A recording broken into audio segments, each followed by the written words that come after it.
Salutare tuturor, sunt Flaviu Scâmpeanu și astăzi vreau să vă arăt o mașină care vrea să schimbe paradigme. Despre ce mașină este vorba? Este vorba despre noul Clio. Clio e o mașină care s-a adresat unei nișe de cumpărători. N-a fost nici prea vândută, nici prea plăcută, dar nici displăcută și nici foarte nevândută, să zicem. Ea s-a adresat unei grupe compacte de cumpărători care era în Franța, Spania, sudul Germaniei, puțin prin nordul Italiei și cam acolo s-a oprit Clio.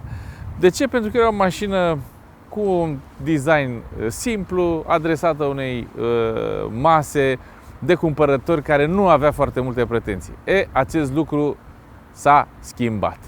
A venit noul Clio.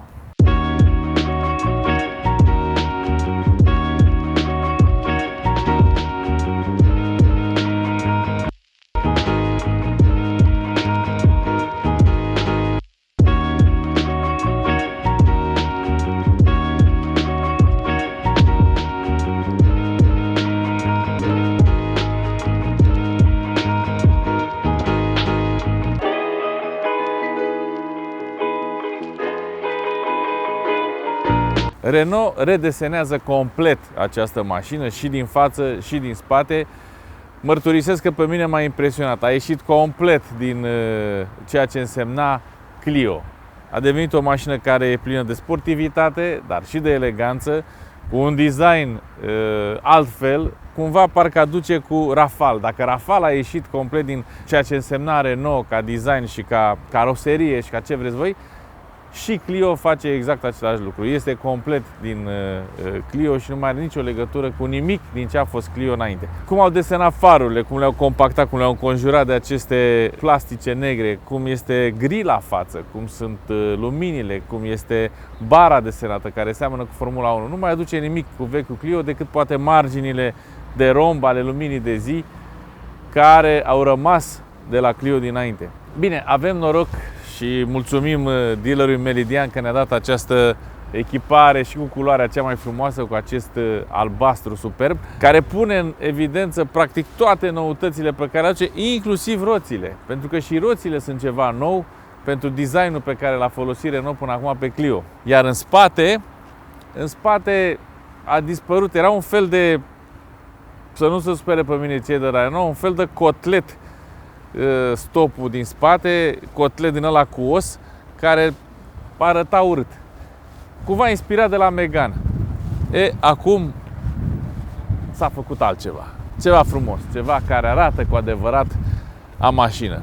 Practic, când te uiți la mașină, nu-ți mai dai seama că este o mașină din clasa mică, că ea se compară cu Toyota Yaris, de exemplu, sau cu Opel Corsa. Parcă dintr-o dată mașina asta a sărit în sus și se apropie și poate chiar și întrece, să zicem, Volkswagen Golf. Deși nu este atât de mare și o să vedem la interior că lucrurile practic au rămas într-o combinație între ceva mic și ceva deosebit, cu mai mult spațiu și o altă senzație. Și ne și întrebăm practic de unde vine și spiritul ăsta alpin esprit.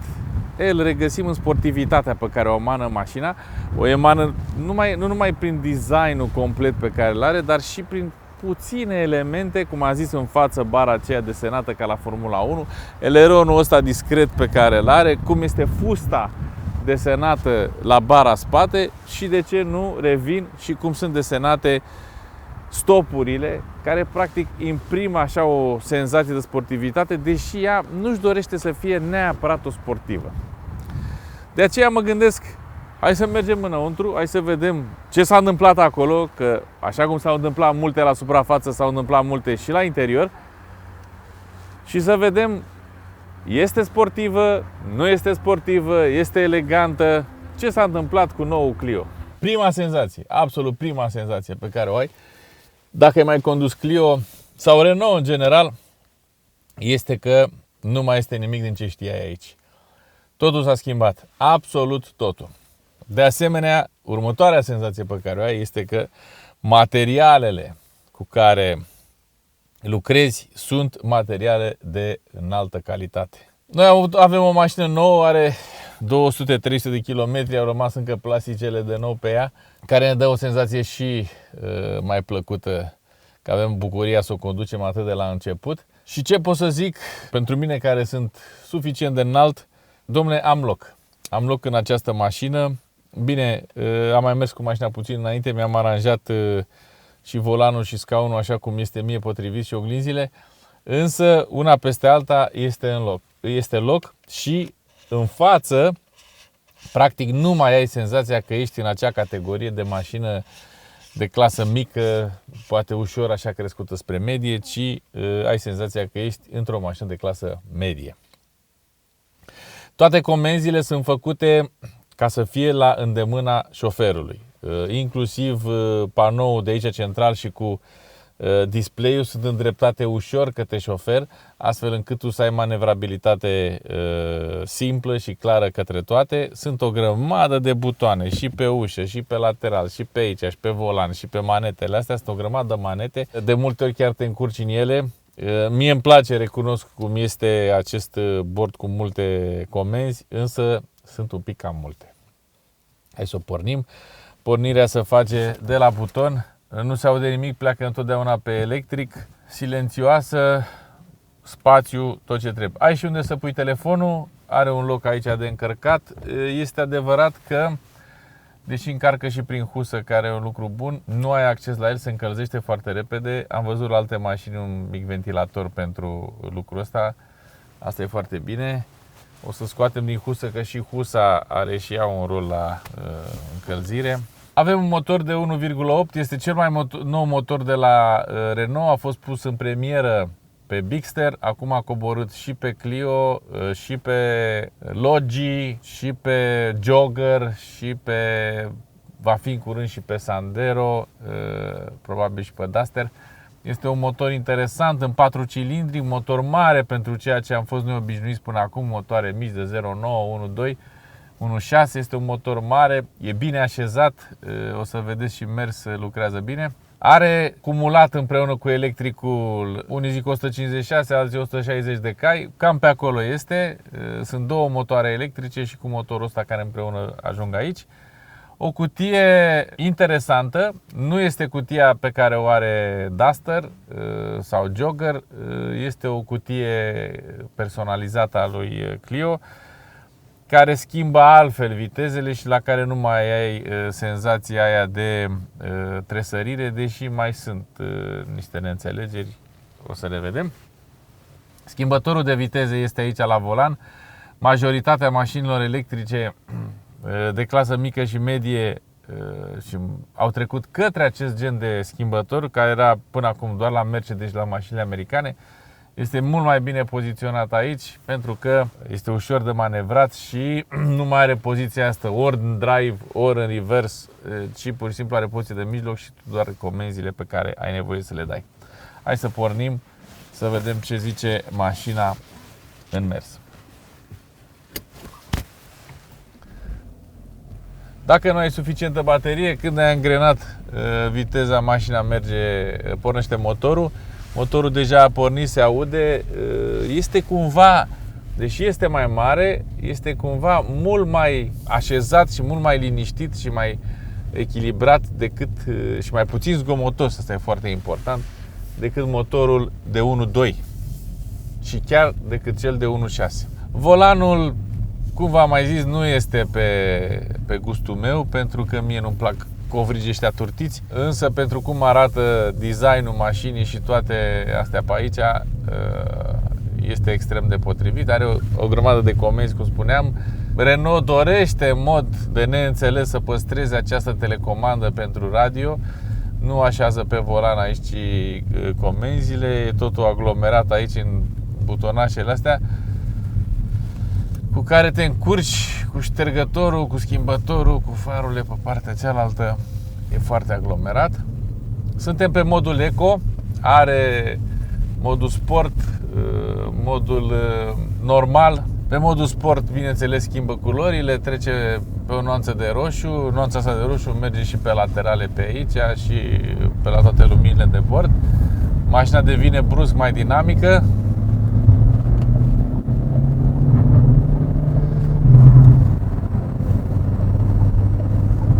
Suntem pe autostradă, viteza maximă pe care o are e dau în jur de 180. Nu o să ne punem mintea să ajungem cu ea.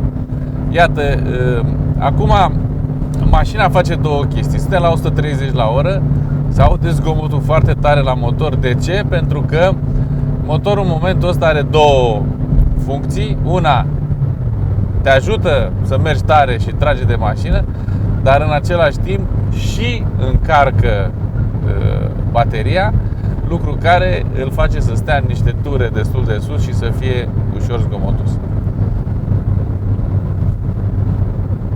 Am trecut pe modul normal acum. La 130 la oră nu se mai pune problema de a merge pe electric. Suntem în combinația necesară acelei puteri, și anume mergem pe termic. Termicul încarcă bateria și termicul dă și putere la roți. E un pic gălăgioasă, dar nu așa de tare cum mă așteptam să fie.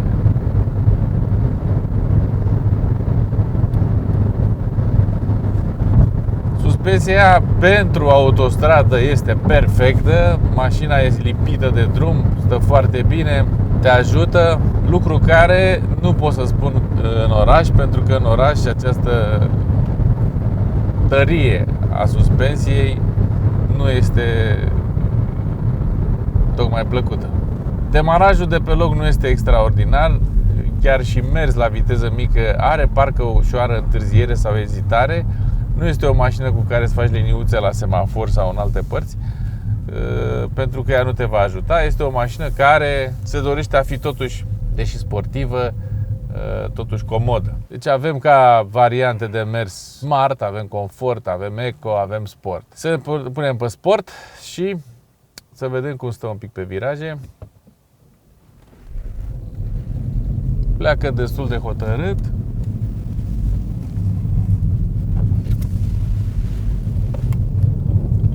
Foarte frumos. Foarte frumos. Exact ce spuneam și când am venit pe autostradă, suspensia este foarte, foarte bună pentru astfel de stiluri de mers. Imediat mașina te ascultă, nu te surprinde. Bine, n-am mers nici cu cine știe ce viteză, nu vă imaginați, am avut un 30, 40, 50 la oră. Pentru virajele alea era destul de mult, dar mașina nu a avut nici cea mică ezitare și chiar dacă era nisip pe jos, nu a derapat nicio secundă. Pe modul Comfort, reacția la accelerație nu mai este atât de sensibilă, nici dinamica pe care o are mașina nu mai este la fel de sensibilă. Ce este interesant la acest hibrid pe care îl are Clio, spre deosebire de celelalte hibride din grup, la viteză mare merge pe termic, dar indiferent de viteza la care ești, când accelerezi, imediat ajută și electricul și simți așa ca un glide, ca un push ușor, cam ca la bicicletele alea electrice, pedalezi ce pedalezi, dacă când intră electricul, parcă pedalezi și mai bine. Sub, cred că 120, n-am studiat și nici n-am văzut cum reacționează mașina, ea este majoritar pe electric. Tot spre deosebire de celelalte hibride, și mă refer în mod special la cele ale grupului Dacia, bateria se încarcă un pic mai greu. Nu se încarcă atât de repede, deși este de aceeași dimensiune, nu se încarcă atât de repede cât se încarcă la Dacia. Este tot timpul undeva la jumătate, aproape niciodată nu o vezi plină. Dar cumva combinația asta electric cu termic este reușită și nu depășești de 6% consumul decât dacă tragi foarte tare de mașină. De când am terminat autostrada și până acum am mers doar pe electric, deci toată distanța de câțiva kilometri am mers exclusiv pe electric. Am dat pe regenerare. O să fac și un material separat pe subiectul ăsta. Ce este de remarcat și de ținut minte pentru cei care trec de la mașinile mai vechi la mașinile mai noi, frână de motor nu mai există. Este adevărat, este B-ul ăsta de regenerare care cumva încetinește mașina, dar nu se compară cu frâna de motor, unde tu aveai controlul asupra acestei încetiniri. A pornit termicul, plecatul de pe loc e întotdeauna pe electric Este bine ca în oraș să mergem pe eco. În eco mașina nu este violentă, este chiar exagerat de calmă, însă consumul e prietenos, ține cu casă. Mașina vine la o categorie de preț interesantă, undeva pleacă de la 26.000 de euro cu TVA. Bine, cu cât pui mai multe pe ea, poate să ajungă și pe la 30-32. Să nu uităm că este o mașină mică. Prețul este, pentru câte are pe ea, este mai mult decât onorabil. Se încadrează la o grupă accesibilă. Ce m-a mai plăcut la interior, și am uitat să zic că m-am usuit în mașină, sunt ornamentele astea de metal. Mi-aduce aminte, când m-am uitat la grilele astea de aer, mi-aduce aminte de când uitam ibricul pe aragaz fără apă în el și căpăta exact culorile astea, le căpăta de la galben spre mov, fierul decalibrându-se. Foarte interesantă chestia asta, mi-a plăcut cum arată și mi-a adus aminte de copilărie, când era și toată bucătăria de fum în cauza asta plină. Funny, drăguță. Pielea sau această imitație folosită, deși este sintetică, e de foarte bună calitate. Cusăturile sunt și ele bine făcute pe scaune și în general. Îmi place asta la centură, dungulița aceasta albastră de alpin. Ea este și pe scaunele din spate. E adevărat că la scaunele din spate este o ușoară discriminare, și anume centura din centrală nu mai are dungulițe, numai cele laterale, dar în fine, asta e. Când greșești și nu mai dai de schimbători, dar dai de maneta pentru ștergătoare, pornesc toate ștergătoarele, inclusiv cel din spate. Când s-a întâmplat prima oară treaba asta, n-am știut ce se petrece, de ce au pornit toate. Mai ales dacă ești cu spatele sau orientat altfel decât spre în față, ai șanse foarte mari să atingi altceva decât maneta schimbătorului. La mersul cu spatele avem, bineînțeles, camera din dronă de sus. Avem mai multe variante de camere, de la numărul de matriculare, de pe lateral, 360. Bine, acum să înțelegem că 360 ăsta este straniu. Mie nu-mi place, nu-l folosesc aproape niciodată. Merg pe varianta clasică și ce mai are, și e foarte important, avertizor de prezență, în sensul că dacă dau cu spatele și vine vreo mașină sau vreun pieton, avertizorul mă va anunța și chiar oprește și mașina. Cam acesta a fost testul nostru cu noul Renault Clio. Recunosc că îmi vine să spun mai multe despre nume, dar are un nume atât de mare că trebuie să scot tot timpul telefonul să-l citesc. Ia afiază. Renault Clio E-Tech Full Hybrid 160 Esprit Alpin. Nu pot să-l țin minte, tata, e prea lung. În fine, după cum ați văzut, mașina e foarte, foarte interesantă și la interior și la exterior are o grămadă de lucruri noi. Renault vrea să facă ceva nemai văzut cu acest Clio. Eu sper să le reușească, sper să se ducă la nivelul de vânzări pe care și-l doresc. Însă una peste alta, hai să vă spun 3 lucruri care mi-au plăcut și 3 lucruri care nu mi-au plăcut despre această mașină. 3 lucruri bune. Încep, deși mulți încep cu alte chestii mai tehnice, eu încep cu designul. Designul mie mi se pare cel mai reușit din segment. Nu există în prezent ceva care să egaleze designul pe care l-au făcut cei de la Renault. Îmi place cum arată, îmi place și la interior și la exterior. Materialele la interior sunt premium, adică nu mai e plastic de pix. Sunt materiale ca lumea și cusăturile, ați văzut, v-am explicat la interior. Foarte, mi-a plăcut mult. Deci designul interior și exterior, number one. Numărul 2 este acest motor nou de 1.8 hibrid și combinația asta, nu neapărat el și grupul motor, combinația cutia de viteze, cât consumul pe care îl are și comportamentul pe care îl are, mai ales în oraș.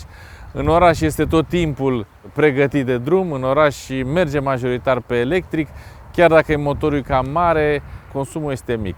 Este undeva acolo la un 4,5, 5,5, poate un maxim de 6, dar este foarte mic pentru un oraș atât de aglomerat cum este București. Și ultima, cea mai importantă, mă bucur că Renault a ieșit din zona aceea noastră în care se afla Clio și au făcut acest nou Clio, care este fantastic ca aspect și care întoarce capul pe străzi, fie că ești fată, fie că ești băiat, mașina place. Acum să spunem și 3 lucruri mai puțin plăcute despre Clio.